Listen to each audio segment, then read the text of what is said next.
in terms of the ego, these sort of terminologies, it's a psychological terminology. Ultimately, it's sort of has different ideas and different thoughts around it. Now, there might not be a direct biblical equivalent, but if you think about it, one of these things is part of the mind that mediates between the conscious and unconscious, responsible for sense of personality, personal identity. So think of it as that which would, in a sense, give you self-esteem or self-importance. Now, ultimately, you don't want that coming from self. That's where the ego has got out of control in relation to the soul, because it's part of our soul, not our spirit. And in regard to the soul, if our soul is giving ourselves our own self-esteem, self-importance, self-awareness, and all of that, then that is coming from our interaction with the world and our history and memory, which will all be part of that, which is not a good thing. But in itself, the soul has and has been given personality and the perspectives of the soul, conscience, mind, emotions, will, choice, all of the soul gates that are effectively operating in our lives are designed to operate with the spirit in union with the body. So no separation.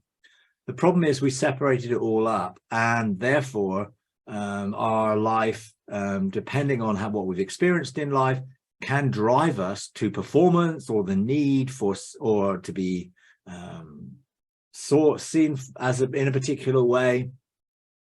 So ego in one sense is not bad if it actually comes, our identity comes from our relationship with God and what he says about us. Psalm 139 says we're fearfully and wonderfully made. It also goes on to say that he has a vast sum of thoughts about us, and those are the thoughts that give us our identity, not our own, and not our own works and trying to work it. So I think consciousness and identity are good things, and the awareness of our identity coming from God is very good. It's not good when it's driven by our own needs, our own brokenness, our own weakness, our own unfulfilled needs, or anything like that. So walking in the spirit should not be separate from walking in the soul and spirit, because they should be one. The spirit is where we should be led, but actually when we're whole and in union, spirit, soul, and body, then it's seamless and it doesn't need to be separated. The ego in our identity as a son of God definitely has a role to play in our heavenly dimensions. If you forget ego as a term and just say identity, knowing who I am as a son of God and functioning in that sonship definitely has a role in me fulfilling my destiny. If I don't know who I am, I'm never going to fulfill my destiny. The ego is not destroyed. The soul is not destroyed. The soul is good. It's just been corrupted and influenced negatively by the life we've lived and the fact that we've lived independently of the spirit and God.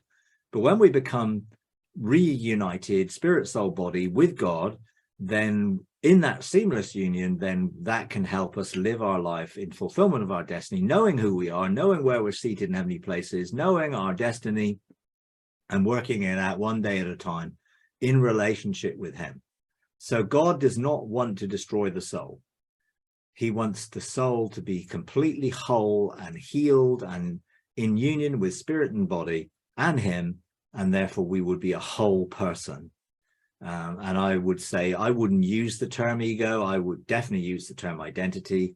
I want my whole sense of identity, my esteem, how I value myself, coming from who God says I am and who he's made me to be, not coming from my own independence or things I do myself. Obviously, we're in a journey of our minds being renewed, not being conformed to this world or pressed into a mold.